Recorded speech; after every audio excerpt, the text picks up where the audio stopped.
आज कहे मैं कल भजू,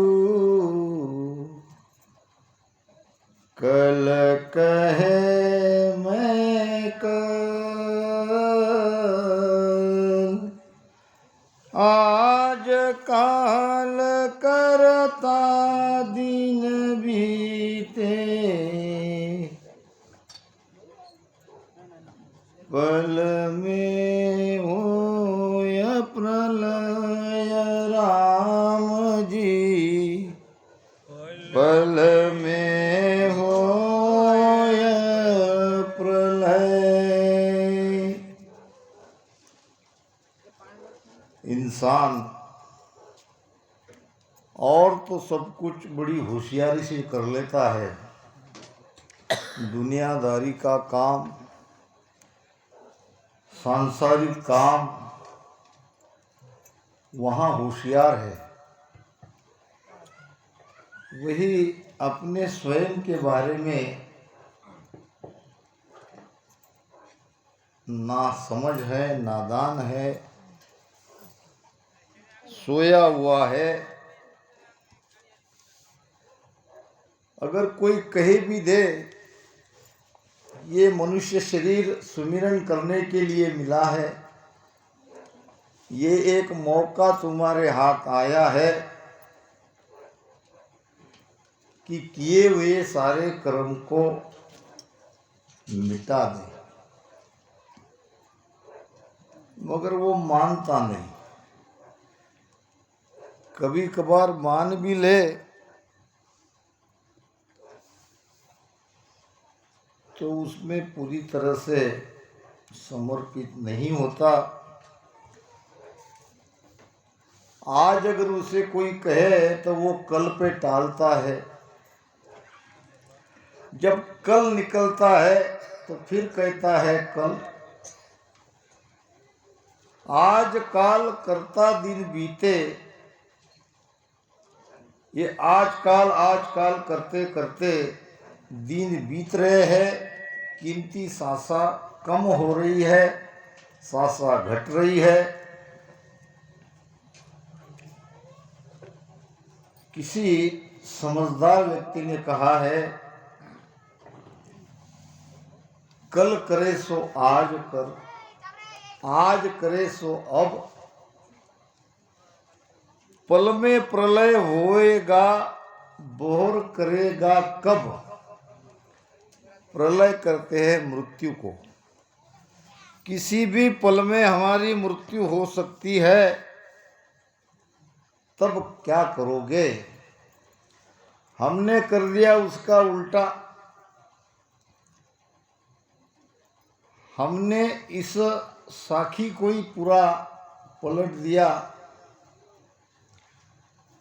आज करे सो कल, कल करे सो परसों, इतनी भी जल्दी क्या है जब जीना है बरसों।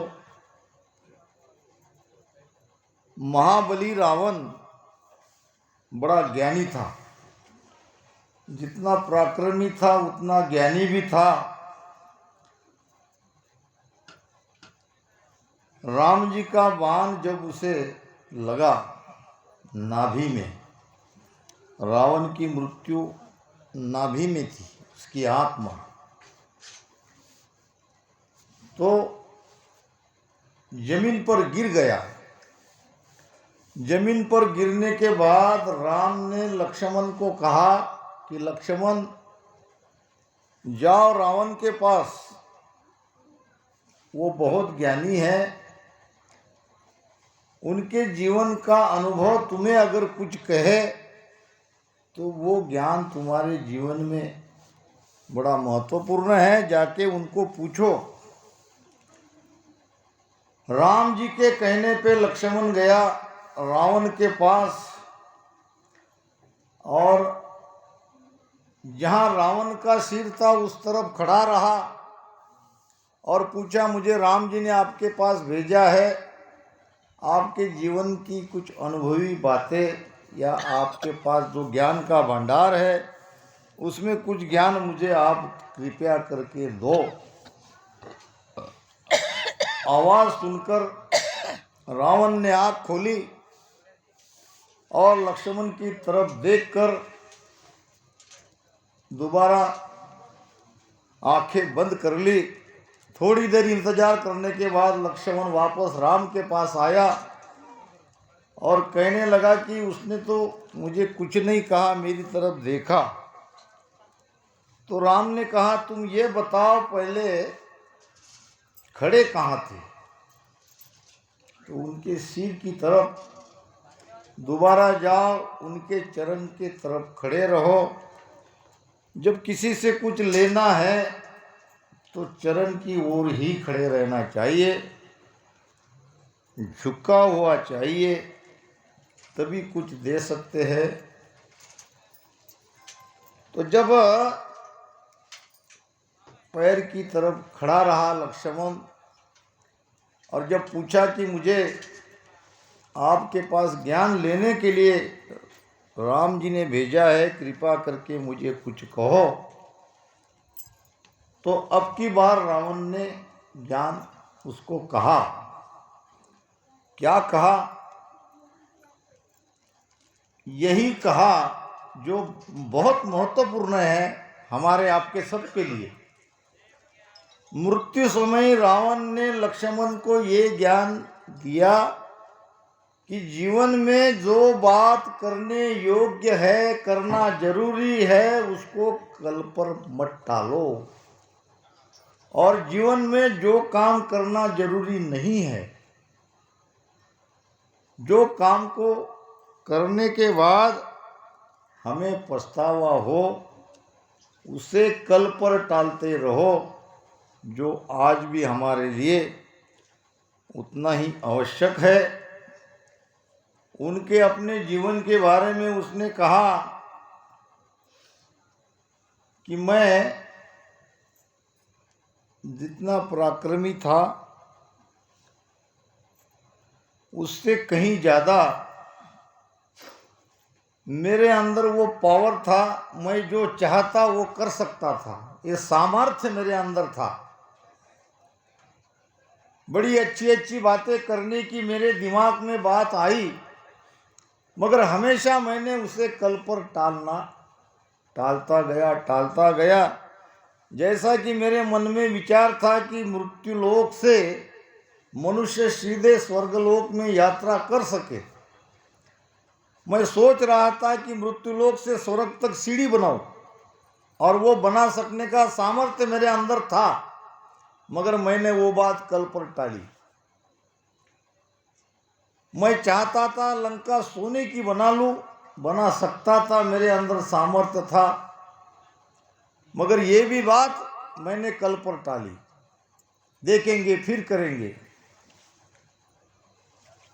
मैंने चाहा था समुद्र का खारा पानी मीठा कर दूं, मीठा कर सकता था, मगर ये भी बात मैंने कल पर टाली। और शूर्पणखा ने आके सीता के सौंदर्य का वर्णन मेरे सामने किया। मेरी मति फिर गई और मैंने सीता को उठा के लाया। अब उसके बाद क्या हाल हुआ ये तो तुम देख ही रहे हो। तो लक्ष्मण, मेरी एक ही सीख तुम याद रखो, जो करने योग्य बात है उसे कभी कल पर मत छोड़ो, उसे आज ही कर लो, ना जाने कल हम रहे न रहे। महाभारत का एक प्रसंग याद आया। धर्मराज के दरबार में एक भिक्षा मांगने वाला भिखारी आया, तो धर्मराज ने उसे कहा कल आना, कोई काम में व्यस्त होंगे। तो धर्मराज युधिष्ठिर से मुख से निकला कि तुम कल आना। भिखारी बेचारा चला गया। तो भीम नाचने लगा। भीम को नाचता देखकर युधिष्ठिर ने पूछा, भीम तुम इतने क्यों खुश हो, इतने क्यों नाच रहे हो? भैया मैं नाचूं नहीं तो क्या करूं, आपने काल को जीता है। मेरा भाई अगर काल को जीतता है तो इससे ज्यादा खुशी की बात क्या है। तो कैसे जीता?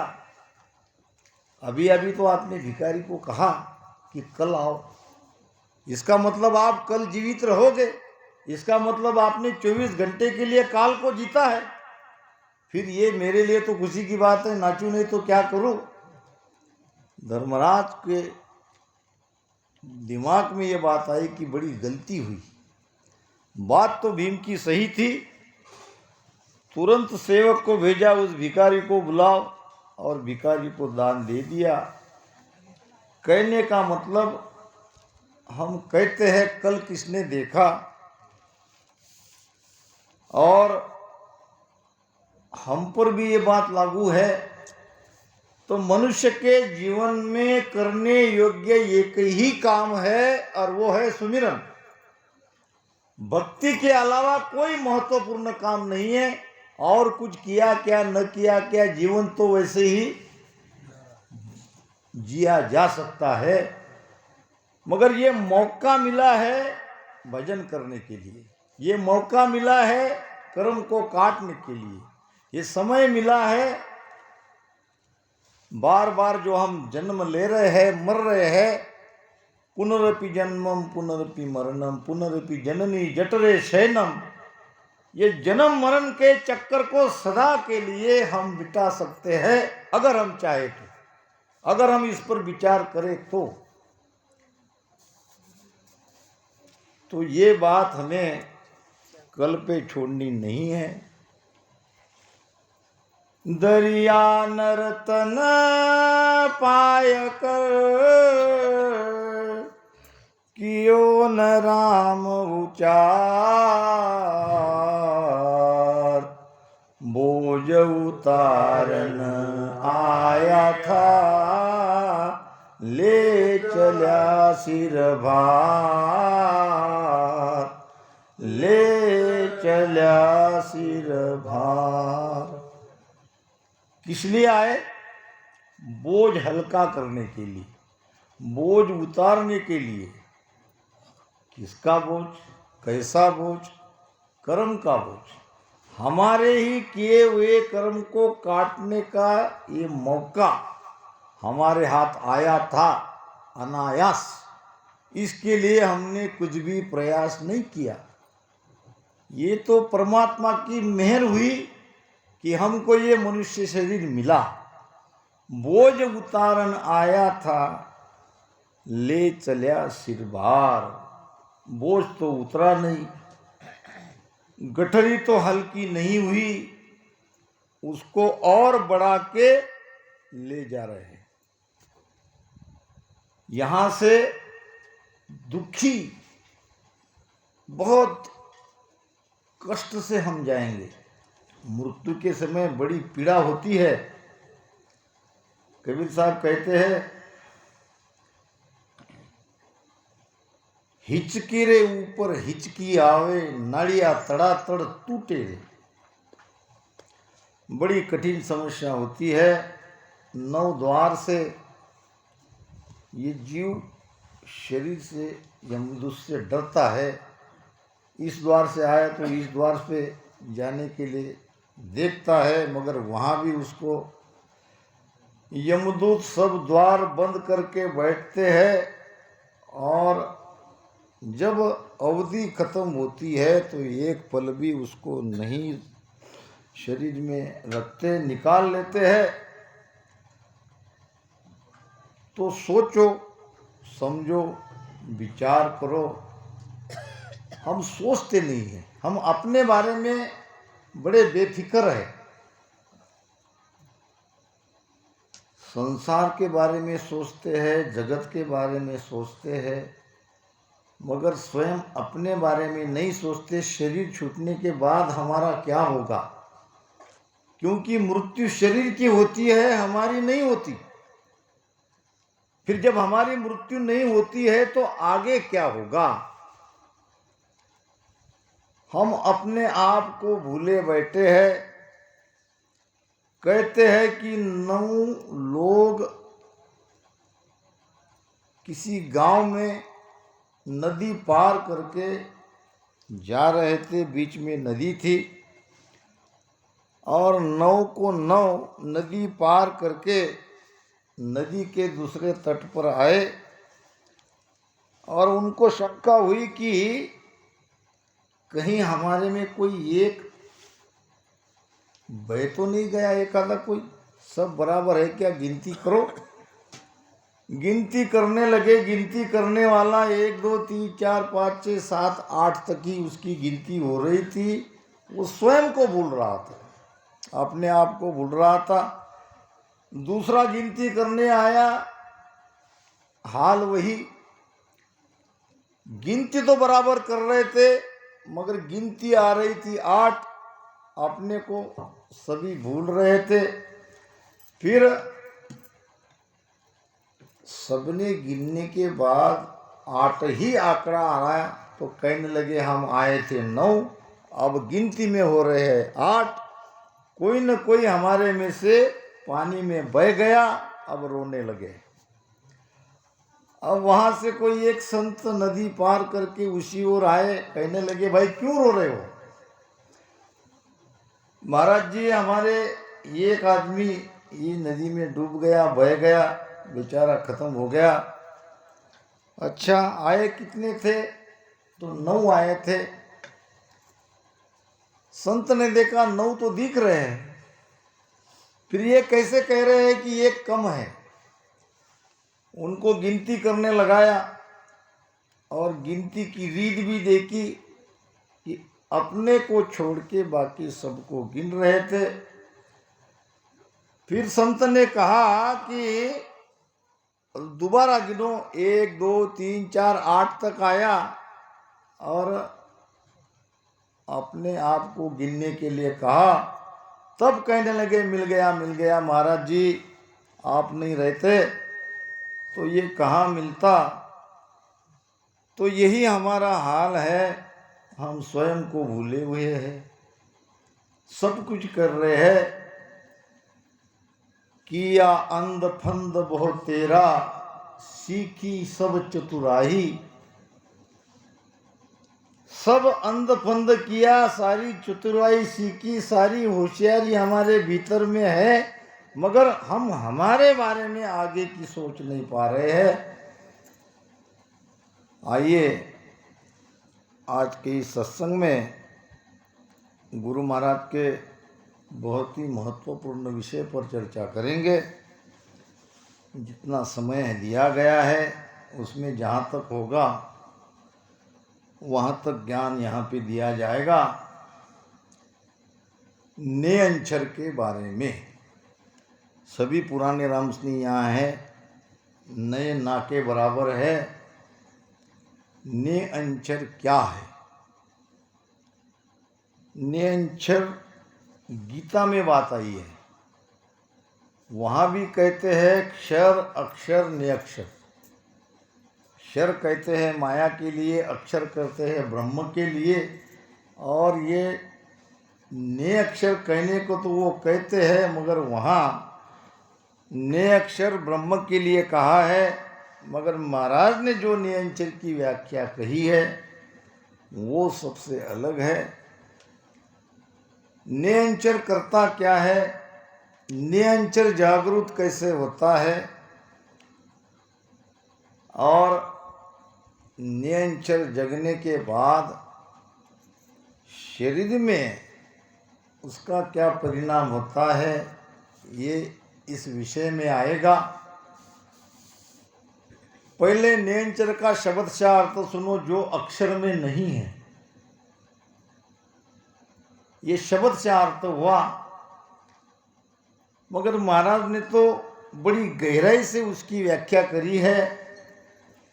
सुनने परे देखने आगे, सूरत दौड़ सुई बारा, के सुख राम सुनो बैरागी, ओ सत शब्द हमारा।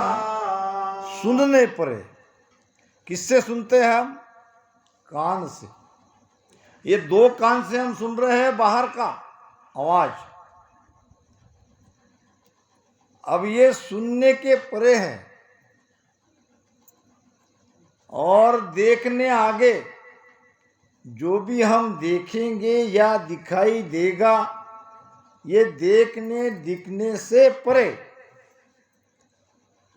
अब कोई कहते हैं कि ज़्यादातर कबीर पंथों में ये बात आती है, हम 10 द्वार की बात करते हैं, वो 12 द्वार की बात करते हैं। अब 12वां द्वार क्या है तुम्हारा? तो 12वां द्वार सुरती है। और यहां महाराज कहते हैं कि सुरती से भी परे। फिर हम कहते हैं कि भाई कबीर साहब ने जब 12 द्वार कहे हैं तो 12 द्वार होंगे, मगर अगर आप 12वां द्वार सुरती को कहते तो हमारे महाराज तो कहते सुरती के परे, फिर वो किस द्वार की बात हो रही है? तो फिर मानते नहीं, ऐसा कैसे होता है, सुरती के आगे कुछ नहीं है। तो बहुत से ऐसे पंथ है सुरती शब्द के योग को ही सर्वश्रेष्ठ मानते हैं। यहां महाराज कहते हैं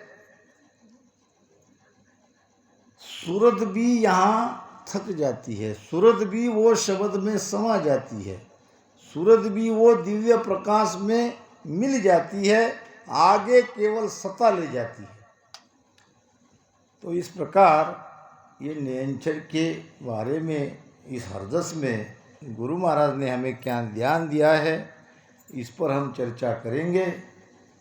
बांधा ने अंचर सुन न्यारा, बांधा ने अंचर सुन न्यारा, सतगुरु मेरे नाव घट जागे, सतगुरु मेरे नाव घट जागे, तब कोई लखे विचार,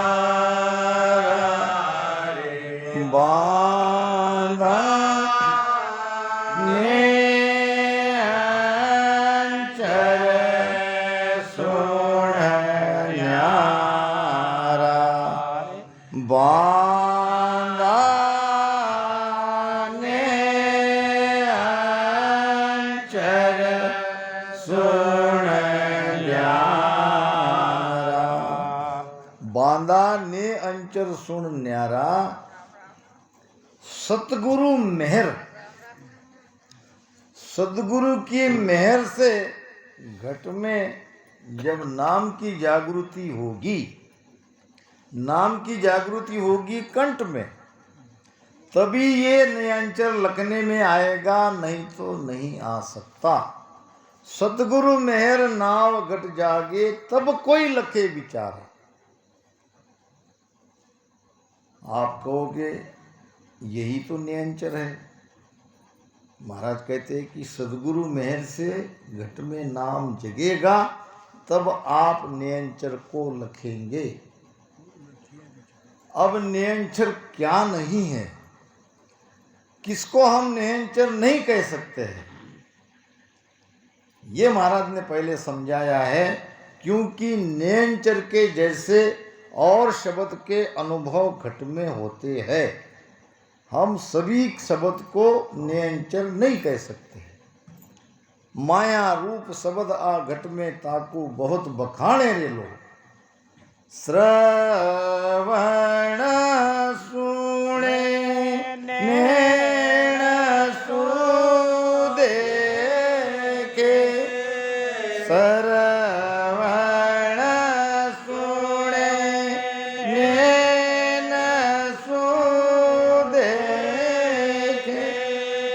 मुख सुख कछु कोई, अनंत बास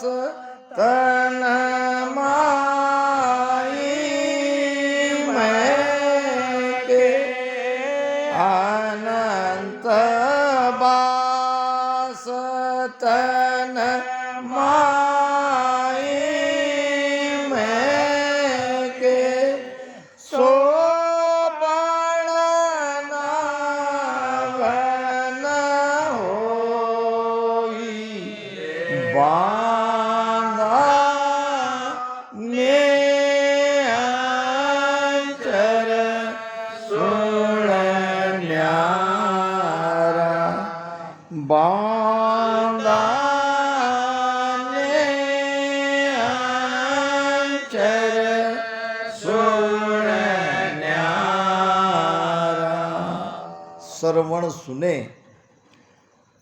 कानों से सुनाई देने वाली आवाज, ध्वनि सभी प्रकार की। अगर हम सुन रहे हैं और सुनकर ही उस नाद को निरंतर समझ रहे हैं, नेण सु देखे। अब ये नेण तो बाहर देख रहे हैं, मगर वो सूरत रूपी नेत्र भीतर देखते हैं। दीसे चेण नेण सु निरखे, काना बाज सुनीजे, तब लग उरे परे नहीं पोता, नाद सुने मन भीजे। नाद ब्रह्म का ध्यान करते हैं, भीतर की ध्वनि को सुनते हैं, इस आज्ञा चक्र पे ध्यान को टिकाते हैं और भीतर की ध्वनि सुनते हैं। ये ध्वनि दो प्रकार की है। ये 5 तत्व की भी 5 प्रकार की ध्वनियां हैं। पृथ्वी तत्व की ध्वनि कैसे है? जैसे मिट्टी को कोई खोदा जाता है, निकाली जाती है मिट्टी, पहाड़ गिरने की आवाज़ आप सुनते होंगे। उधर उत्तराखंड में बाढ़ से बड़े बड़े पहाड़ नीचे गिरते हैं, उसकी आवाज़ होती है, वो है पृथ्वी तत्व की आवाज़। जल तत्व की आवाज़, झरना या नदी बहती है, जाके वहाँ पे सुनो, थोड़ी देर के आपको पानी के चलने की आवाज़ आएगी। जल तत्वों में भी एक विशेष प्रकार की ध्वनि है। वायु तत्वों में भी ध्वनि है। नहीं तो जरा भाग के देखो, आपको एक विशेष प्रकार की ध्वनि आपको सुनाई पड़ेगी। अग्नि तत्वों में भी ध्वनि है। इस प्रकार 5 तत्वों को भी ध्वनि है। अगर यहाँ कोई ध्यान लगाता है, अगर श्वासा को ऊपर चढ़ाता है, तो वो सुनेगा इन तत्वों की ही ध्वनि। ये सभी प्रकार की ध्वनियाँ हमको वहाँ पे सुनाई देगी। आकाश में गए तब, अब आकाश में ये सारी ध्वनि मिट जाती है, सारे तत्व उस आकाश तत्व में समा जाते हैं। तो ये तो निरंतर होने का सवाल ही नहीं है। मगर हम जब ध्यान करते हैं, हमें भी ध्वनियाँ सुनाई देती है। ये ध्वनि में ही हम मग्न रहेंगे और जो कुछ हम देख रहे हैं सूरत रूपी नेत्र से, उस दिखावे में ही आनंद लेते रहेंगे, उसी को सत्स्वरूप का पद समझेंगे। तो महाराज कहते हैं ये सब उली तरफ का है, ये वहाँ का अनुभव नहीं है। श्रवण सुने नेण सु देके, मुख सु कहे कुछ काही, अनंत वास तन्माई मैं के। मुझे कलकत्ता से भी फोन आया था और यहाँ पांडुरना से भी फोन आया था पुंडलिक राव का, कि मेरे शरीर में बहुत ही खुशबू आती है, ये क्या है? मैंने बोला आप कहो क्या है? हम समझ रहे कि यही सत्सबद है। और वहाँ कलकत्ता वाली बाई ने बताया कि भाई यही सत्सबद हो सकता है। मैंने कहा कहाँ है वाणी में कि भजन के अंदर जो खुशबू हम खुशबू का आनंद लेते हैं वो सत्सबद है? ये महाराज ने कहाँ कहा है? बल्कि 2 जगह ये कहा है कि वो सत्सबद नहीं है, वो निरंतर नहीं है। तो फिर ये क्या है? तो हठयोग में ये साधना करते हैं, उसमें ये कई प्रकार के ये खुशबू आती है योगी को। अब हमने तो हठयोग किया नहीं, हमने तो राम राम ही किया, फिर ये खुशबू कैसे आई? मैंने कहा हो सकता है आपका योग सद गया हो, या किसी विशेष जगह आपका ध्यान लग गया हो, उसमें आपको खुशबू आई हो, आ सकती हो, या आपका ये भ्रम भी तो हो सकता है। फिर कुछ दिन बाद उनका फ़ोन आया कि आपने कहा वही है, हमारा ये भ्रम था, न हमें कोई खुशबू आ रही थी। तो ये हठयोग की साधना में ये होता है, उनको ये खुशबू आती है। तो महाराज कहते हैं कि ये नियंचर नहीं है। फिर नियंचर क्या